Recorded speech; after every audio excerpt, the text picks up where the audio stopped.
Bruce Lee était un pratiquant d'arts martiaux, philosophe, acteur, réalisateur, producteur et même scénariste. Il a reçu son étoile sur le célèbre trottoir des célébrités à Los Angeles 20 ans après sa mort, nommé dans la liste des 100 personnalités les plus influentes du XXe siècle. Il a créé son propre art martial, le Jeet Kune Do, considéré comme le plus grand maître d'arts martiaux du cinéma mondial. Il est donc star de renommée mondiale de par toutes ses casquettes, mais il était surtout également très connu pour sa détermination et son physique charismatique qui a inspiré des milliers de pratiquants à travers le monde à reproduire sa musculature pour lui ressembler physiquement. Et tout ça, bien sûr, n'est pas venu de naissance. Il a dû travailler sur lui-même, sur sa pratique, sa technique et son mental, pour en arriver là avec le physique qu'il a obtenu. Et pour ça, revenons à son début, lorsqu'il ressemblait à ça. Il avait 10 ans, il vivait à Hong Kong avec ses parents, et c'est à cet âge-là qu'il a commencé à prendre ses premiers cours de tai chi avec son père. À 13 ans, son père l'initie totalement aux arts martiaux chinois, après avoir été impliqué dans plusieurs bagarres de rue qu'il avait l'habitude de causer. Et c'est à 18 ans qu'il va aller vivre seul aux États-Unis, dans son pays d'origine. Là-bas, il étudie la philosophie, ouvre son propre école d'arts martiaux, désireux de vouloir partager sa culture. Mais à l'époque, il a été beaucoup critiqué par les maîtres traditionnels chinois en ouvrant cette école. Car en effet, dans les traditions, l'art du kung-fu était strictement réservé au peuple chinois. Mais Bruce Lee, voyant cet art martial, le moyen de faire comprendre la beauté de sa culture aux Occidentaux, qui à l'époque avaient tendance à catégoriser et à stigmatiser les Asiatiques. C'est alors qu'il a dû défier le maître Won Jackman dans un duel en combat libre, afin qu'on lui laisse enseigner librement. Il a fini par remporter le duel, mais non sans difficulté.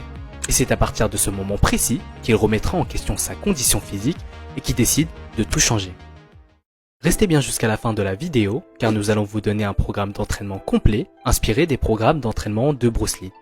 Il revoit donc sa manière de s'entraîner et décide de mixer les arts martiaux, la nutrition et la musculation au poids du corps. Il crée alors son propre protocole. On a là une de ses routines d'entraînement datant de 1965. Première chose qu'on remarque sur la fiche, ce sont les exercices pratiqués dans cette routine. On peut voir qu'il débute sa routine par du squat, puis des pompes, du curl ou encore des sit-ups. Chacun de ces exercices cible tous des groupes musculaires différents, travaillant ainsi la plupart des parties de son corps dans une seule et même séance. Ce type d'entraînement est appelé entraînement full body. Deuxième chose que l'on remarque, c'est qu'il ne dépasse souvent pas plus de 10 répétitions.